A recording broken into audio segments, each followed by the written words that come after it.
इस वक्त मैं गंगा जी के पास बैठा हुआ हूं और आया हूं मैं बरौना गांव, कासगंज डिस्ट्रिक्ट में। आपको पता होगा ये वही बरौना गांव है जो पिछले साल गंगा कटान से काफी परेशान था। और ये घर जो आप मेरे पीछे देख रहे हैं, ये इस घर को बचाने की काफी कोशिश की गई थी, बचा भी पाए थे। ये जो नीचे आप सीमेंट की बोरी देख रहे हैं, इसमें रेत भरकर 85,000 बोरी यहाँ पर डाली गई थी, तब जाके घर बच सका। ये जो घर है, इसके मकान मालिक हमारे साथ बैठे हुए हैं, उनसे बात करेंगे और जानने की कोशिश करेंगे कि पिछले साल क्या माहौल था, अब क्या हो रहा है और सरकार ने पिछले 1 साल में क्या किया है ताकि अब बरौना का जो कटान था, बरौना गांव बच सके और कटान बच सके। उसके लिए क्या कोशिश सरकार ने की, वो जानने की कोशिश करेंगे। क्या नाम है आपका? नरोत्तम। नरोत्तम, पूरा नाम क्या है आपका? नरोत्तम। नरोत्तम। तो ये आप ही का घर है जो पीछे? मैंने देखा था जब हम पिछले साल आए थे तो इस घर को बचाने की काफी कोशिश हो रही थी। तो हालांकि ये जो आपका सीढ़ी थी, जीना था, वो तो गिर गया। तो उसके बाद क्या कोशिशें हुई और क्या कटान अभी भी जारी है? कटाव बहुत हो रहा होगा साहब। अच्छा, कहाँ? ये जो पीछे कटान, पीछे सब कटान हो जाएगा, यहाँ तक मकान है पीछे, तो कटान हो जाएगा। उधर जो पीछे मेरे ख्याल से कटान हो रहा है। जी जी जी। तो अब कटान जो हो रहा है उसको रोकने के लिए क्या क्या कोशिशें की जाए? अब भाई कोशिश करो तुम लोग सब। हाँ, सरकार ने तो एक प्रोजेक्ट पास किया है जहाँ पर ये ठोकरें बनेंगी। अब तुम लोगों ने काम करना को नहीं, वो तो हम कर ही रहे हैं। और सरकार ने एक प्रोजेक्ट भी पास किया है, क्योंकि पिछले साल काफी बात आपकी उठाई थी, सरकार तक भी पहुंचाई थी, जिलाधिकारी तक भी पहुंचाई थी, सिंचाई विभाग तक भी पहुंचाई थी, और हम लोग बार बार इस मांग को उठाते रहे हैं, बार बार आए हैं, बार बार उठाते भी रहे। तो हम लोग तो कोशिशें करते ही रहे, पूरे साल लगे रहे, और जिसका नतीजा ये निकला कि सरकार ने एक प्रोजेक्ट पास किया है। यहाँ पर जो है जियो ट्यूब्स डाले जाएंगे, बोरियां डाली जाएंगी रेत की, और इसे गांव को बचाने की दोबारा कोशिश होगी। तो अभी हम अधिकारी जी से बात कर रहे थे, तो यहाँ पर देख रहे हैं बारदाना आया हुआ है, बारदाना आया हुआ, और उधर देख रहे हैं एक मशीन भी आई हुई जो काम कर रही है। मशीन 2 आ गई है, मड मशीन कहलाती है ये। 2 आई, और ये 2 मशीनें आ गई हैं मंदिर के पास, और काम मेरे ख्याल से शुरू भी हो गया और 1-2 दिन में और ज्यादा काम शुरू हो जाएगा। तो क्या आप समझ रहे हैं इससे बचाव हो पाएगा? बचाव होगा, कोशिश कराओ तो बचाव होगा। तुम लोग सब लोग कोशिश कराओ तो बचाव होगा, पूरा बचाव। तो ये जो सरकार ने जो प्रोजेक्ट बनाया इससे हो पाएगा? पूरा उम्मीद है, पूरा बचाव होगा, पूरा बचाव होगा। और जो पिछली बार कोशिशें हुई थी वो किस तरह की? वो भी बहुत अच्छी कोशिश रही। तो अब जो सरकार ने प्रोजेक्ट पास किया है, और मुझे लगता है कि यहाँ सिंचाई विभाग का काफी बड़ा रोल है इसको करने में। मुनिंदर साके जी, जैसे पिछली बार तो बहुत ही खतरनाक माहौल था, जिस जगह हम बैठे हुए हैं पिछले साल आप बैठ नहीं सकते थे यहाँ पर, डर लगता था यहाँ बैठने में। हालांकि गंगा जी अभी भी यहाँ से कटान कर रही हैं, पीछे हम देख रहे हैं, लेकिन उतना कटान नहीं है जितना होना चाहिए था। तो अब यहाँ पर एक प्रोजेक्ट पास हो गया है, हम लोगों ने भी मांग उठाई है बार बार, तो इसके बारे में क्या कहेंगे आप?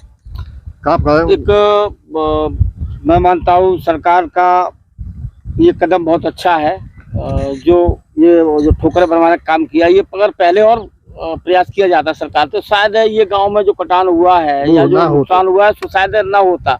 लेकिन मैं मानता हूं कि सरकार अब जो कर रही है, आपने तो बहुत प्रयास किया, उस समय बहुत मेहनत करी, यहाँ आप तो डीलर डाले रहे, आप कहीं ना कहीं आपका बहुत बड़ा योगदान है जो अधिकारियों तक यहाँ गाँव वालों की बात को पहुँचाते रहे आप। तो हमारे साथ और भी लोग हैं, आप भी बताइए, जो ये सब अब सरकार करने जा रही है, तो क्या इससे गांव बच पाएगा दोबारा से? क्या होगा?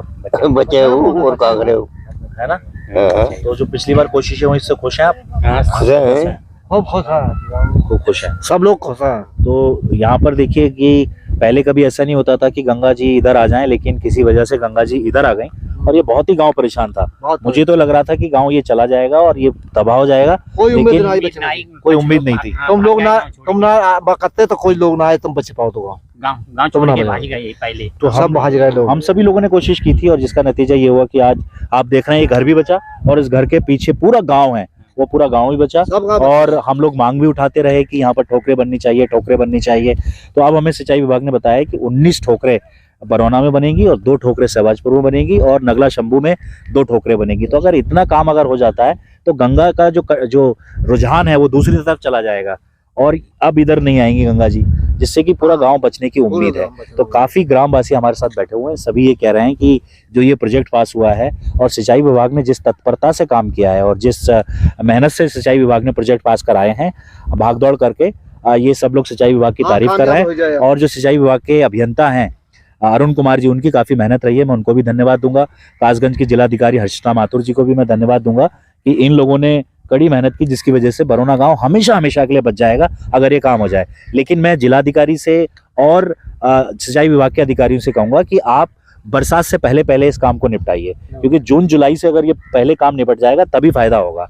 क्योंकि यहाँ पर अगर ये जो जियो बैग से या जियो ट्यूब से और बोरी डाल के अगर गंगा का कटाव दूसरी तरफ मुड़ जाएगा तो ही गांव बच पाएगा। और ये काम बरसात से पहले होना बहुत ज्यादा जरूरी है। अगर जरूरी बरसात है। जल्दी से जल्दी होगा। जल्दी से जल्दी होना चाहिए, बरसात से पहले जरूरी हो जाए काम, तो बढ़िया है ना। हाँ, रोज इंतजार देख रहे हैं, काम होना चाहिए। आज कटान चालू है, रोज देख रहे हैं जबकि काम शुरू रात हो जाएगी तो कटान रुक जाएगा। चलिए, तो जैसे हमारे जो ग्राम के साथी हैं, ग्रामवासी, वो भी बोल रहे हैं कि जल्दी काम शुरू होना चाहिए। हाँ, और अब जल्दी से जब प्रोजेक्ट पास हो गया है तो काम शुरू हो ही जाएगा। हमने यहाँ पर कुछ अधिकारियों से भी बात की थी, उन्होंने भी हमें बताया कि बरसात से पहले उनकी कोशिश होगी कि काम खत्म हो जाए। हम तो यही उम्मीद करेंगे कि बरौना गांव इस बार बच जाएगा पूरी तरह से और ये काम हो जाएगा तो बहुत अच्छा होगा और ग्रामवासियों को बहुत खुशी होगी। मैं इस गांव के प्रधान जी को भी मुबारकबाद दूंगा कि उनकी भी मेहनत इसमें रही है, उन्होंने भी मेहनत करी है। और अधिकारियों को भी मुबारकबाद दूंगा सिंचाई विभाग के, और जिलाधिकारी को भी मैं मुबारकबाद दूंगा कि हर्षिता माथुर जी ने भी बहुत ही अच्छा यहाँ पर काम किया है। इस वक्त मैं बरौना गांव में खड़ा हुआ हूँ। आपको पता है बरौना गांव कासगंज में है, पटियाली तहसील में है, गंजडंडवारा ब्लॉक पड़ता है। पिछले साल ये आप गंगा जी यहाँ पर देख रहे हैं, गंगा जी यहाँ पर बहुत बढ़ गई थी और जिसकी वजह से बरौना गांव में कटान शुरू हो गया था। और आपको पता है कि पिछली बार हमने दिखाया था कि बरौना गांव में किस तरह से सिंचाई विभाग मेहनत कर रहा है और बहुत मेहनत करने के बाद बरौना गांव बच पाया था। पल पल की रिपोर्टिंग हमने करी थी और पल पल की यहाँ की स्थिति पिछले साल दिखाई थी। अभी गंगा जी बहुत शांत नज़र आ रही हैं यहाँ पर और ज़्यादा बहाव भी नहीं है। और पिछले बार हमने मांग की थी कि अगर बरौना गांव को बचाना है तो यहाँ पर एक तरह से पत्थर की ठोकरें बननी चाहिए, जिसको अंग्रेजी में स्टड कहते हैं। ये हमारी मांग थी। तो सिंचाई विभाग के जो एक्शन हैं अरुण कुमार जी, उन्होंने हमें बताया था कि प्रोजेक्ट बनकर गया है। अब वो प्रोजेक्ट पास भी हो गया है और यहाँ पर करीब करीब मुझे अरुण कुमार जी ने बताया कि 19 ठोकरें बरौना पर लगेंगी, सहबाजपुर पर 2 ठोकरें बनेगी और नगला शंभू पे 2 ठोकरें बनेगी। तो हमारे साथ यहाँ पर जिस कंपनी को यहाँ ठेका मिला है उस कंपनी के एक अधिकारी हमारे साथ खड़े हुए हैं। क्या कंपनी का नाम क्या है? जीएसबी कहाँ की कंपनी है ये? अलीगढ़ से। तो यानी कि इसको एक्सपर्टीज है ये काम करने की। जी हाँ, तो आप अपना नाम बता दीजिए। राकेश तिवारी। तो यहाँ पर क्या होगा, जैसे क्योंकि यहाँ आपको पता है, आपको जब गांव में आए होंगे आपने यहाँ पता क्या होगा कि बहुत ही भयानक स्थिति थी पिछले साल, यहाँ पर कटान हो रहा था ऐसा ही समझ लीजिए। बहुत ज्यादा। तो यहाँ पर अब ये जो प्रोजेक्ट पास हुआ है, यहाँ ठोकरें बनाने की बात है, यानी कि पत्थर की ठोकरें बनती हैं, तो किस तरह की ठोकरें बनेगी और क्या काम होगा यहाँ पर? उसमें पहले तो हम ये जो हमारा जो पीपी बैग है, इससे हम बेसमेंट बनाएंगे नीचे, जो कि जमीन की पानी की सतह को पीपी बैग क्या होता है ये? जो सामने लग रहा है बारदाना, अच्छा, ये इसे पीपी बारदाना। बैग बोलते हैं। तो जियो ट्यूब से अलग होता है? जियो ट्यूब एक अलग होता है, एक का जिसकी लंबाई 20 मीटर और चौड़ाई 3 मीटर के समथिंग रहती है, हाँ। क्लियर होती है। और उसमें हम मशीन से रेत भर करके लगाते हैं, जो कि पत्थर की ठोकर से कई गुना ज़्यादा है, क्योंकि वो सुटेबल रहती है।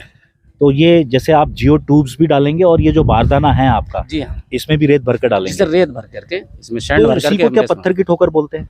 पत्थर एक अलग चीज, वो तो स्टोन में आता है। अच्छा, वो स्टोन में जी आता हाँ, है। क्योंकि ये नदी के अंदर जो सैंड ही रहता है और सैंड को यदि हम बैग में भर करके लगाते हैं हाँ। तो वो काफी हद तक एक दूसरे को अपने एडजस्ट कर लेता है। एडजस्ट कर जी लेता है। तो ये काम जैसे अब मैंने सुना है कि 1-2 दिन में शुरू ही हो जाएगा। आपका यहाँ पर बारदाना भी है, जी, पीछे बिल्कुल। दिखा दीजिए जरा, आप लोग हट जाइएगा जरा, पीछे दिखा दीजिए इधर।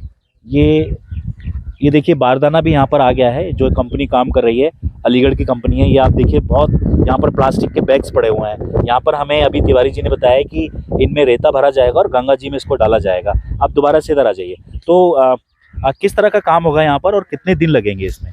प्रोजेक्ट तो हमारा यही है कि हम बरसात से पहले इसे फाइनल कर दें। भाई वे किसी तरह से ये हमें अवरोध बन रहा है, गंगा का जल स्तर बहुत ज़्यादा हो जा रहा है, ऐसे में 2-4-6 दिन तो वहाँ विलम्ब होने की कंडीशन हो सकती है। अर्थात तो यही है कि हम इसे बरसात तक क्लियर कर देंगे, तो जैसा अभी दोबारा ये स्थिति ना आ पाए, गाँव सेफ रहे, सुरक्षित हो जाए।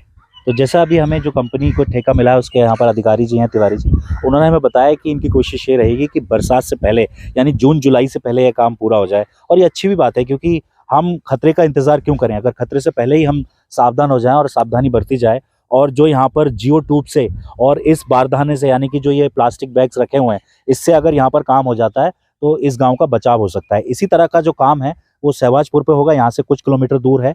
और अगर आप और गंगा की तरफ आगे बढ़ जाएं, कादरगंज पुल पार कर जाएं, तो नरदोली के पास एक गांव पड़ता है नगला शंभू, वहां पर भी इस तरह के ठोकरें बनेंगी। तो मैं समझता हूं कि एक मजबूत काम सिंचाई विभाग के द्वारा यहाँ पर होगा और गांव को खतरा टाला जा सकता है। लेकिन शर्त वही है कि बरसात से पहले बनना चाहिए। अगर बरसात तक नहीं बन पाया है किसी भी वजह से, तो फिर गांव खतरे में पड़ सकता है। तो मैं तो सिंचाई विभाग से और जो कंपनी के अधिकारी हैं उनसे यही कहूँगा कि जैसे भी हो सके आप बरसात से पहले पहले इसको कंप्लीट कर दीजिए, ताकि ये गांव दोबारा से खतरे में ना आए। पिछली बार तो हमने देखा बहुत ही भयावह, बहुत ही खतरनाक स्थिति इस गांव की थी, और हमने गांव वालों से भी बात की थी तो बहुत यहाँ पर रोना चिल्लाना महीनों भर रहा था। लेकिन जिस तरह से सिंचाई विभाग ने यहाँ काम किया वो तारीफ के काबिल है। और अरुण कुमार जी जो सिंचाई विभाग के एक्सएन हैं, उनकी काफ़ी मेहनत रही है, बाकी लोगों की भी यहाँ पर काफ़ी मेहनत रही है, जिला प्रशासन की काफ़ी अच्छी मेहनत रही है। हम समझते हैं कि यदि काम समय पे यहाँ पर हो जाता है तो गंगा का जो कटान है वो बच सकता है। मैं तो सिंचाई विभाग से यही कहूँगा कि वक्त रहते ये काम करा लिया जाए।